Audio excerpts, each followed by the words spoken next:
S'indigne des nominations rendues publiques hier par le communiqué du Conseil des ministres. Mesdames, Messieurs, bonsoir. Bienvenue sur la télévision Futur Média. Avec nous ce soir, Chersek, bonsoir. Bonsoir, Chérif. Porte-parole de la Fédération des syndicats de la santé.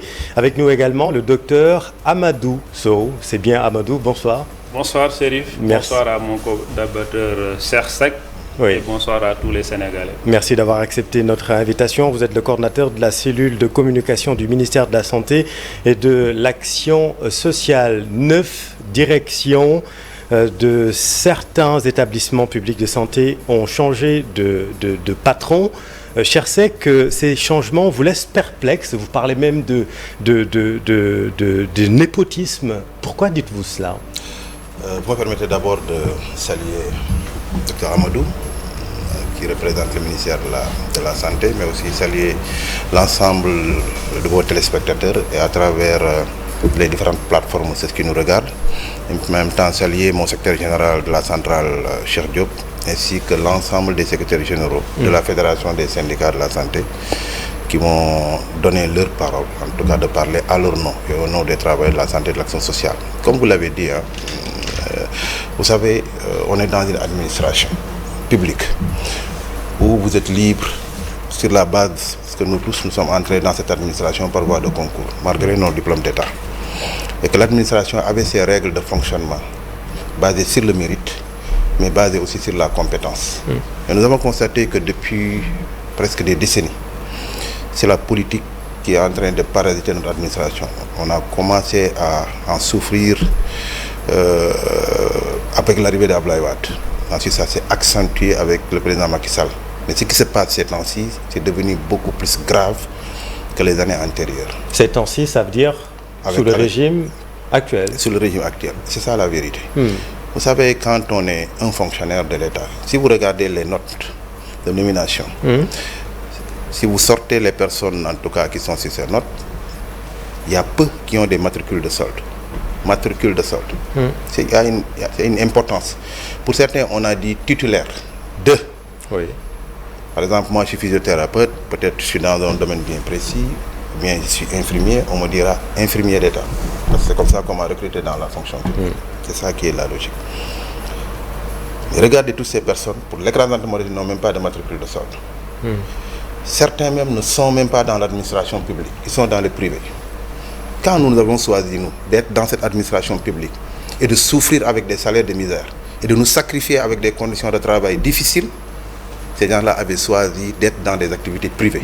Et certains qui ont été nommés ont été pendant 15 ans dans ces activités privées-là. Ils avaient leur pharmacie, ou en tout cas leur clinique privée. Oui. Ils n'étaient pas dans les hôpitaux. Donc vous ne remettez pas en cause le profil de ces personnes? Je reviendrai sur le profil. Ça, c'est le premier élément. Mais ça, c'est le premier élément. Les profils vont revenir. Parce que je vous renvoie au décret 2018-1430. Le décret 2018-1430 a créé ce qu'on appelle le corps des administrateurs et gestionnaires des services de santé. Et on a bien précisé titulaire de DS en gestion hospitalière, de CESAC et d'économie de la santé. Vous comprenez, c'est ça qui a été retenu. Il y a des jeunes qu'on a nommés. Je ne parle même pas dans le cadre de leur qualification en termes de diplôme de gestion, mais ils étaient en spécialisation dans le domaine médical. Ça veut dire qu'ils ne sont pas encore prêts? Non, c'est-à-dire vous faites votre soutenance en 2022,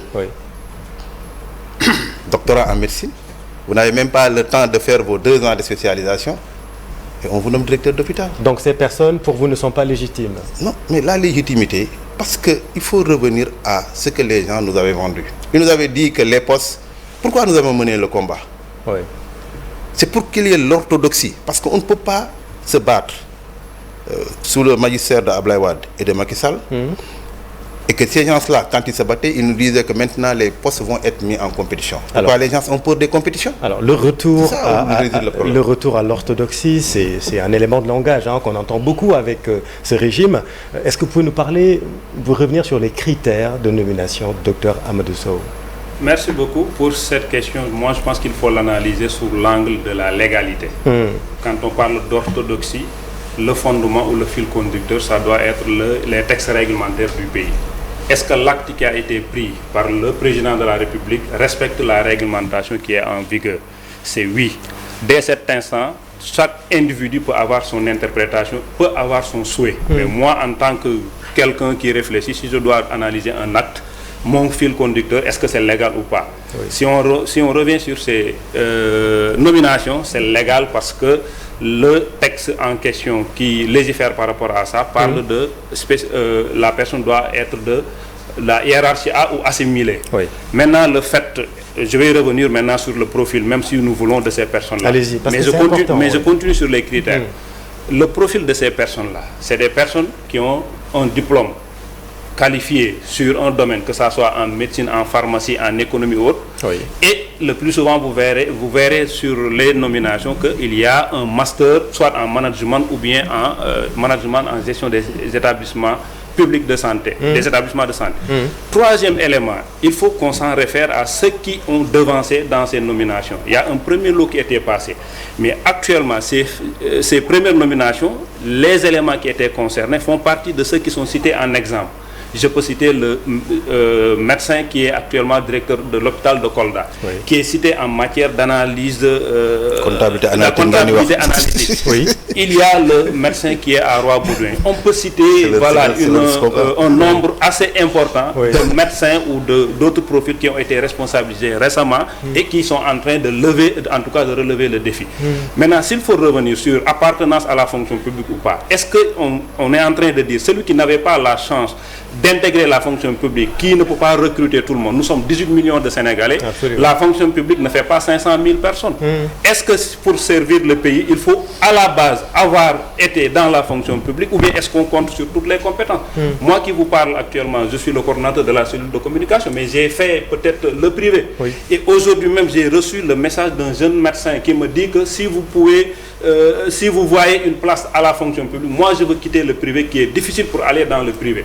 Donc ces gens qui se sont fait dans le privé, oui, on doit les remercier parce que personne n'a été à leur côté pour qu'ils puissent réaliser ce qu'ils ont réalisé actuellement. Oui. Et moi, j'ai la ferme conviction, pour qu'on réponde aux attentes des Sénégalais, il, oui, va falloir qu'on considère l'administration publique comme ce qui se fait dans les entreprises privées, en termes de redevabilité, en termes de satisfaction des clients. Donc moi, je n'ai pas de problème avec quelqu'un qui a fait le privé pour venir maintenant dans le public. Mais encore une fois, s'il faut analyser, il faut qu'on pose la question sur l'aspect de légalité. Oui. L'acte qui a été pris est légal. Et sur ce point, il n'y a rien à dire.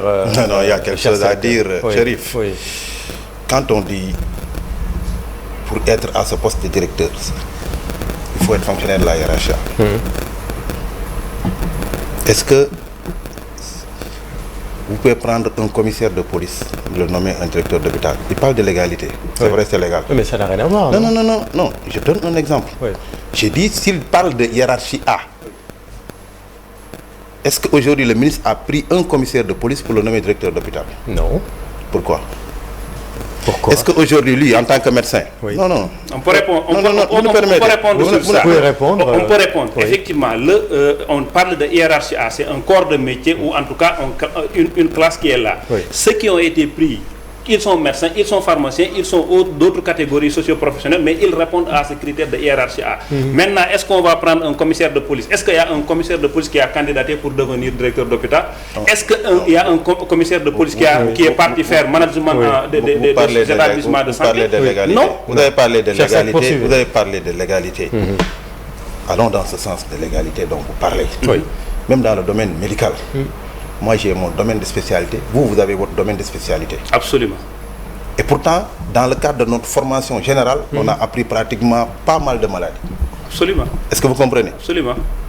Mais il y a, à un certain niveau, l'orthopédiste peut voir son malade et me l'envoyer moi parce que je suis dans le domaine de la médecine physique et de la réadaptation. Absolument. Oui ou non? Absolument. Là, mais c'est pas... Nous sommes dans les spécialités. C'est là où je veux en venir. Allez-y. N'essayons pas de prendre à la légère notre administration. Cette façon de faire là, on travaille sur des êtres humains. Récemment, je suis venu à l'hôpital, dans un hôpital où on a, parce que je ne veux pas citer pour éviter de faire du truc. Oui. On a eu, quand un malade arrive, qui fait un coma diabétique, on lui prescrit du sérum salé. On lui prescrit une seringue qui coûte 150 francs, insuline.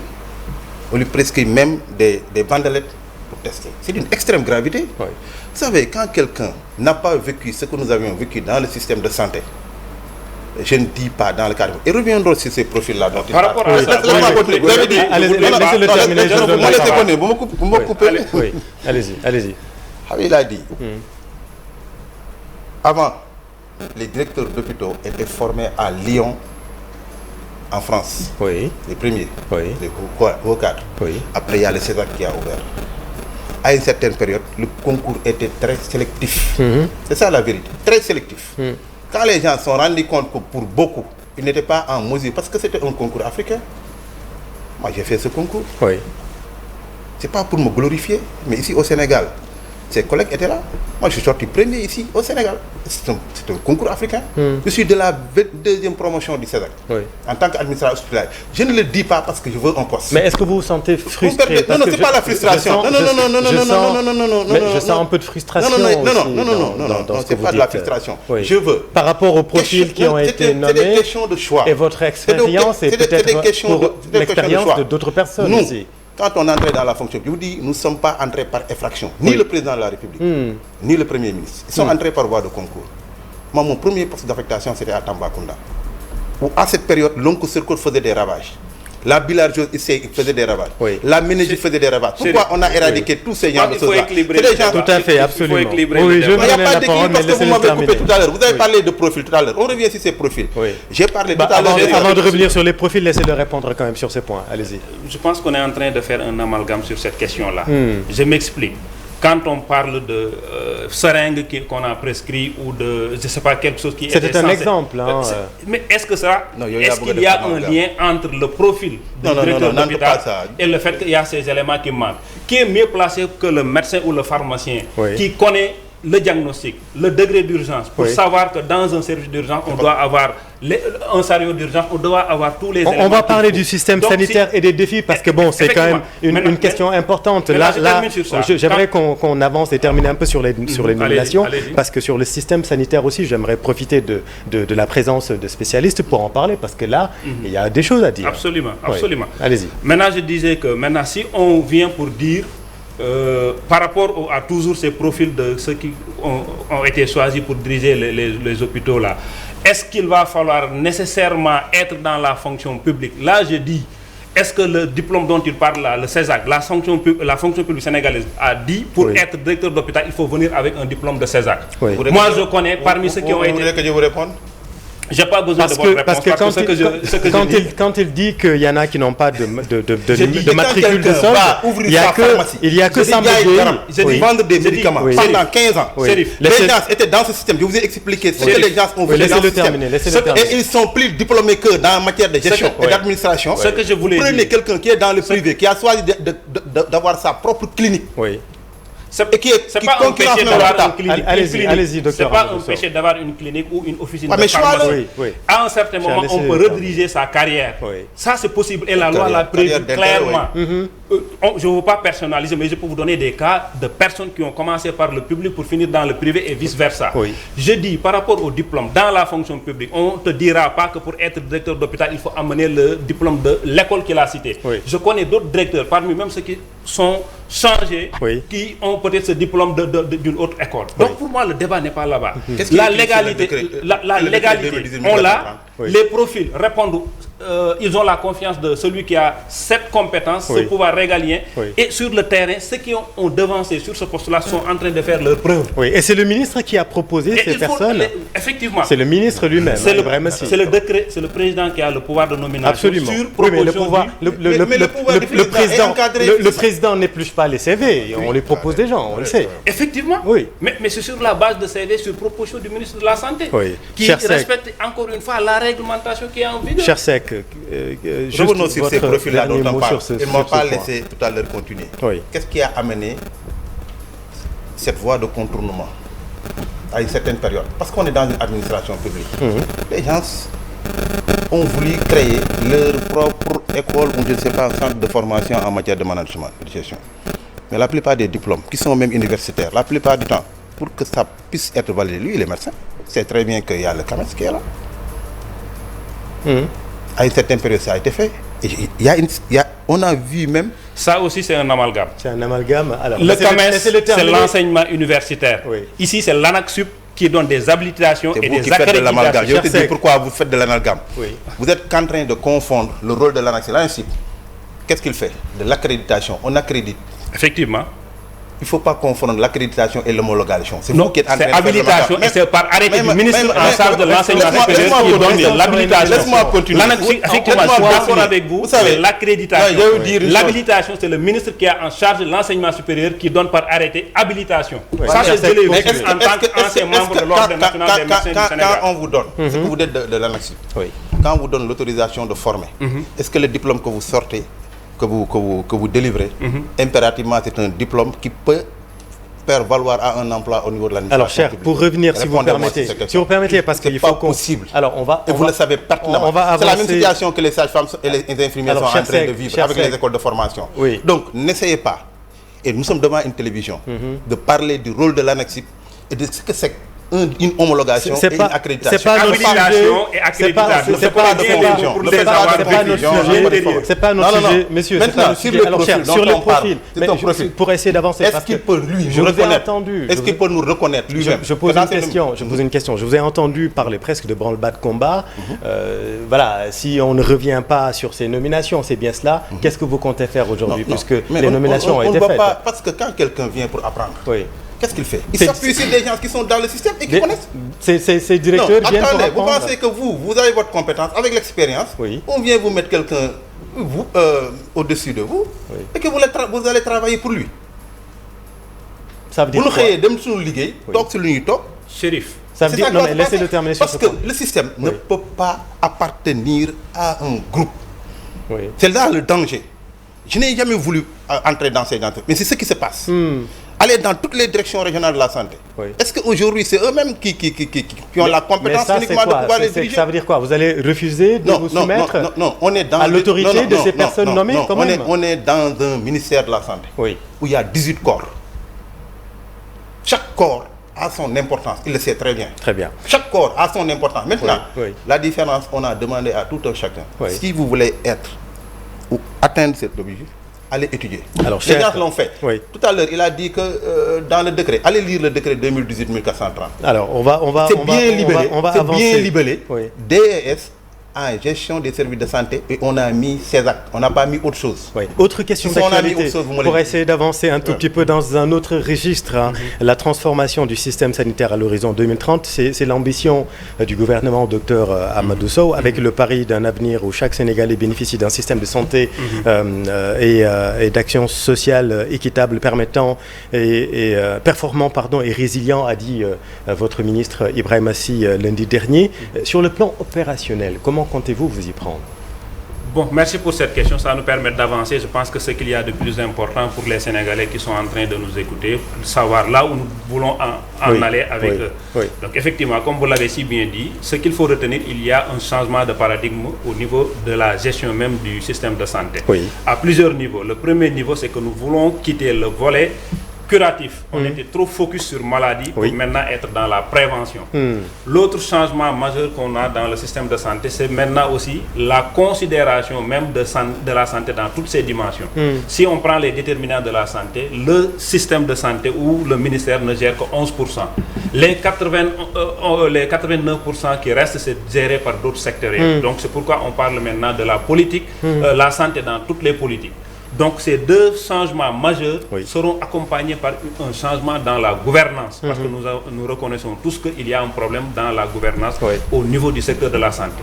C'est pourquoi lundi dernier, ce que vous faites allusion au discours du ministre lors du lancement d'une nouvelle unité qui est venue pour accélérer la mise en œuvre de cette nouvelle politique de santé, pour permettre à chaque Sénégalais quel que soit son lieu d'habitation, aussi lointain soit-il, qu'il puisse avoir la même chance de bénéficier du même paquet de services, des soins de santé de qualité que celui qui est au niveau de la capitale. Donc effectivement, nous comptons notre modus operandi, c'est notre programme gouvernemental qui fait partie des 70 programmes prioritaires.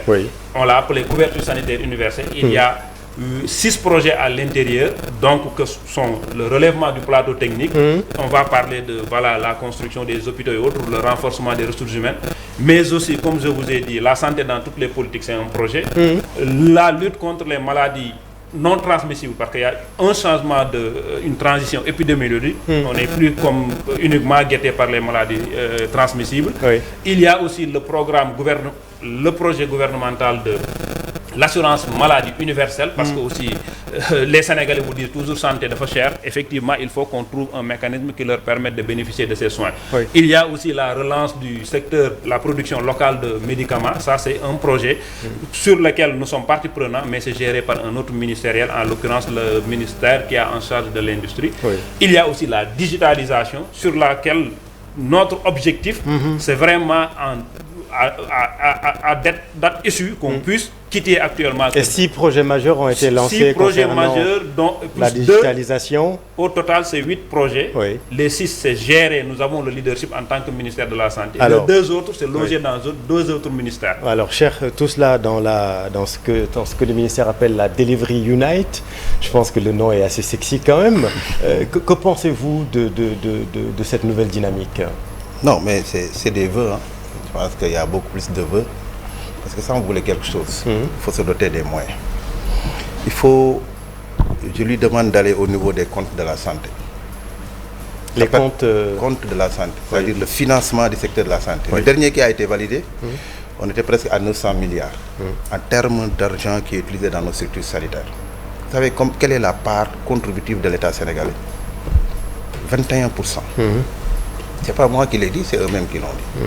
Ça veut dire aujourd'hui, quand vous parlez de politique préventive, et que dans la politique préventive, c'est de protéger d'abord nos enfants de 0 à 5 ans. C'est la première des choses. Parce que si vous ne protégez pas vos enfants, vous ne pouvez pas les scolariser. Oui.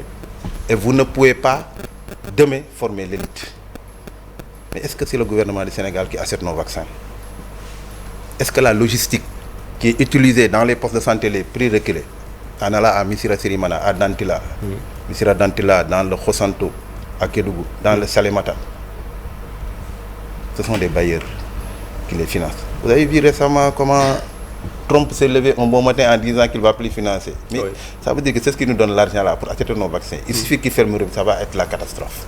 Est-ce qu'ils nous ont proposé une politique allant dans le sens de cette souveraineté sanitaire par notre propre financement? C'est dans le programme. Hein? Non, un programme. Oui. Un programme, on l'inscrit dans un budget. Hein? Oui. On connaît le budget du ministère de la Santé. Oui. 271 milliards. Oui.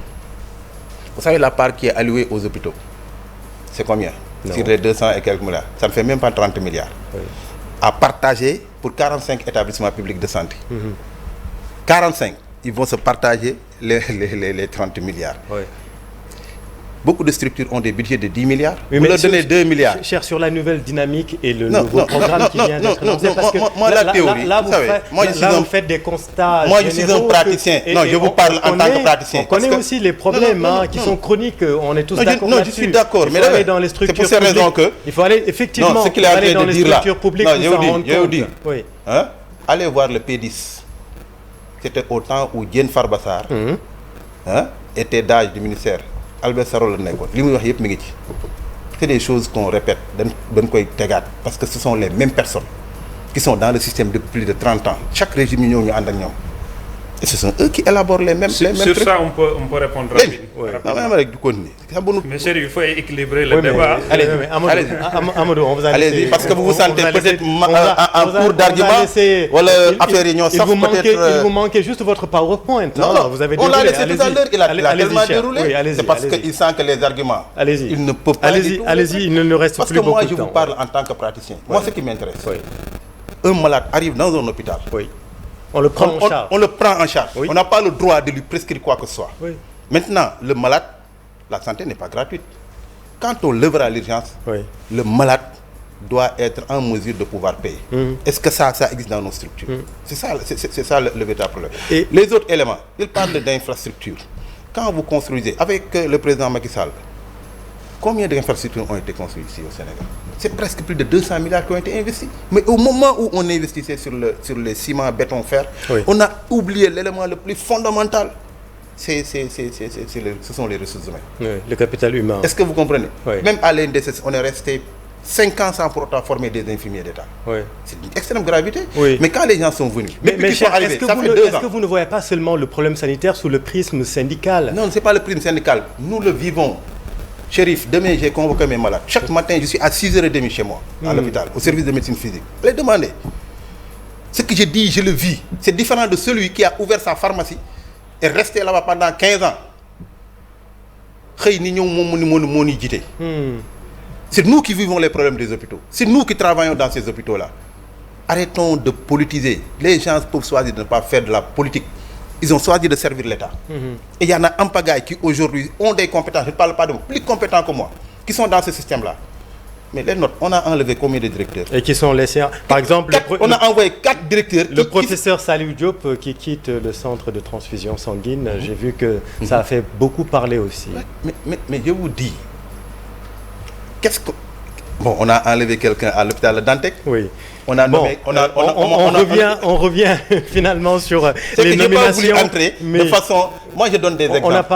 Je vous ai dit tout à l'heure, et les gens comprendront, que quand je vous dis qu'il y a des jeunes qui n'ont même pas terminé leur spécialisation, et qui étaient là en train de l'arrêt parce qu'ils faisaient partie d'une structure, parce qu'ils étaient dans de mauvaises conditions. Aujourd'hui, dites-lui, on peut faire une politique de travail à cette heure-ci. Est-ce que les seniors montent la garde dans les hôpitaux? Pose-lui la question. Ils sont du ministère de la Santé. Pourquoi ces seniors ne montent pas la garde? Et à cette heure-ci... Et pourquoi? Est-ce que vous avez la réponse? C'est à lui de nous répondre. Pourquoi? Parce que les médecins... J'ai la réponse. Allez-y. Alors, docteur Amadou. Sur le financement, c'est important parce qu'il en a parlé, parce que le pourcentage de dépenses directes des ménages liées à la maladie est quand même en moyenne de 50% au Sénégal. C'est beaucoup. C'est pourquoi on vous a parlé tantôt d'un projet d'assurance maladie universelle qui va nous coûter plus de 300 milliards pour que les Sénégalais puissent pouvoir obtenir un système assurantiel qui leur permettra de ne plus dépenser parce que les dépenses directes ou catastrophiques de la santé... Dans un contexte de contraintes budgétaires extraordinaires aussi, parce qu'il a aussi raison quand il dit que bon, c'est des chiffres qu'on annonce comme ça, mais dans les faits, l'erreur qu'il ne faudrait pas faire, c'est de dire que c'est du redit. Non. La preuve, nous, on a fait un diagnostic par rapport même au financement que nous recevons. Savez-vous que les financements que le ministère de la Santé reçoit, notre taux de décaissement, c'est à 60%. Il y a 40% de l'argent que nous devions mettre dans les soins qu'on perd parce que justement on n'avait pas cette capacité de les consommer. Et parmi ces 60% qui sont décaissés, une bonne partie est allouée à des séminaires et des activités qui n'impactent pas directement le Sénégalais. Donc ne serait-ce qu'en travaillant sur ces aspects-là de mobilisation et de priorisation, on peut déjà faire beaucoup mieux que ce que nous venons de faire, y compris maintenant, sans compter maintenant les financements innovants et autres. Et l'autre particularité, avant lundi, l'autre semaine, nous avons fait quelque chose d'inédit, peut-être en Afrique de l'Ouest. On a rassemblé, et ça c'est le travail de la Delivery Unit qu'on a mis en place, qui a rassemblé autour d'une table tous les bailleurs pour qu'ils s'alignent sur les priorités que nous avons, nous, ministre de la Santé, définies, et ils se sont engagés à financer. Donc c'est pour dire que, comme on dit, c'est l'argent Vous êtes au courant de ça, cher, non? Mais c'est là où je ne serai pas d'accord avec eux. Je vais vous dire une chose. Moi, je vous ai dit, je suis un pratiquant qui est sur le terrain. Chérif, moi, on ne va pas cristalliser le débat que je suis un pratiquant. Il n'est pas plus pratiquant que moi, ou les autres qui sortent des blocs actuellement pour aller être directeur d'hôpital. Et quand on parle de politisation, moi qui vous parle, je n'ai pas de carte jusqu'ici de parti politique. Vous n'êtes pas encarté. Je ne suis pas du PASTEF, je suis d'aucun parti politique. Donc qu'on arrête ce débat-là, qu'on soit focus sur... Allez leur demander où est-ce qu'ils militent. Qu'est-ce que vous voulez dire? Mais moi, non, c'est la vérité. Moi, je ne suis pas de PASTEF. Qu'est-ce que vous voulez dire, cher? C'est quoi le fond de votre pensée? L'écrasante majorité. Et je vais vous retourner sur la légalité. Tout ce qui a été nommé, ne me parlez pas de légalité. Sont des gens de PASTEF. C'est-à-dire moralement, c'est-à-dire on ne peut pas venir nous vendre en nous disant que maintenant l'orthodoxie de l'administration va être restaurée. Parce que le président Bassirou Diomaye Faye a été victime en tant qu'agent de l'administration. Le Premier ministre Sonko a été victime en tant qu'agent de l'administration. Oui. Parce qu'à une certaine période, ils ont voulu l'orthodoxie et la rigueur. Oui. Ils ont subi. Cela se voit qu'il n'a pas lu le pacte de stabilité sociale. Parce que toutes les questions qui sont en train d'agiter ici... On parle de pacte de stabilité, alors que c'est nous-mêmes qui avons élaboré tout ce qu'il y a à partir de santé. Je suis désolé, mais ce que vous êtes en train de souligner ici a été couché noir sur blanc. Que ce soit le budget des hôpitaux, l'État s'est engagé à augmenter non seulement le budget du ministère, mais aussi le budget qui est alloué aux hôpitaux. Oui. Quand on parle je ne sais pas, de prioriser un peu le profil, comment on dit, l'appel à candidature, tout cela a été mis sur papier. Pourquoi vous précipitez pour ne pas mettre les postes en compétition? Parce que pourquoi depuis votre arrivée, ça fait un an, vous ne mettez pas les postes en compétition? C'est une peut-être on ne répond pas à vos critères, mais nous répondons jusqu'ici. Il n'y a pas de critères. Maintenant, je vais être d'accord avec lui qu'à un certain moment, il va falloir qu'on aille dans le sens d'ouvrir et que tous les Sénégalais, de quelque bord qu'ils puissent être, qu'ils puissent candidater. Et ça, je pense qu'on va y arriver parce que justement, les bases sont en train d'être jetées. Mais cela ne voudrait pas dire que ceux qui sont nommés là n'ont pas le profil de l'emploi. Et moi, je veux rester sur ça. Mais vous ne répondez pas sur l'emploi parce qu'il dit que les personnes qui ont été nommées sont des membres de PASTEF. Est-ce que vous êtes d'accord avec ça ou pas? Ils peuvent être membres de PASTEF parce qu'ils en ont le droit. Ils ont le droit. Est-ce que c'est le cas? Ils ont le droit. En tout cas, moi j'en connais beaucoup. Ils sont membres de PASTEF et il n'y a pas de mal en cela. Non, ils ont le droit. Ils ont le droit d'appartenir au PASTEF. Mais l'administration n'appartient pas au PASTEF. Je suis d'accord avec vous. L'administration appartient aux fonctionnaires. Il faudra que les gens soient d'accord avec vous. C'est là où il y a la différence. Aux citoyens. Je suis d'accord avec vous que l'administration n'appartient pas au PASTEF. Mais l'administration, ça appartient aux citoyens sénégalais. Le jour où on mettra dans notre règle arsenal juridique pour dire que quand tu milites dans un parti, on ne peut pas te responsabiliser. En ce moment, on sera d'accord avec vous. Très bien. Mais à l'état actuel des choses, c'est permis. Laissez-le terminer et vous aurez le dernier mot. Allez-y, terminez et le dernier mot pour cher. Ce que j'étais en train de dire, c'est que moi, ma boussole, c'est la légalité de ce qui est pris. Au-delà de la compétence aussi. Effectivement. C'est important. Maintenant, il faut scruter les CV de ces personnes qui ont été nommées. Et j'en profite pour dire peut-être à mes amis, voilà, les acteurs de la santé qui vont candidater à ces postes-là, parce que moi, en tant que responsable de la communication, j'ai commencé même à faire de la biographie de ces personnes qui sont nommées. Donc attention, ceux qui n'ont pas un bon CV, il ne faut pas candidater. C'est ma réponse par rapport à cela. C'est pour vous dire que on n'a pas peur qu'on puisse éplucher le CV de ces personnes qui ont été responsabilisées. Maintenant, on peut avoir des choix. Moi, personnellement, j'ai mes préférences. Mais je n'ai pas le pouvoir de décision. Mais celui qui a décidé, on ne peut pas lui reprocher l'acte qu'il a posé. Parce qu'il n'y a pas une règle administrative à laquelle ils ont enfreint. Allez, dernier mot pour vous, Il y a deux choses. Il parle de légalité, il parle de morale. Il y a des choses que tu pouvez faire pour être riche, mais vous ne le faites pas parce que la morale ne vous le permet pas. C'est-à-dire aujourd'hui, on nous a toujours dit, avant que les gens n'arrivent au pouvoir, que les choses vont changer. Dans cette administration, ça ne sera plus du népotisme, ça ne sera plus du relationnel ou bien de la politique. C'est ce qu'ils nous ont dit.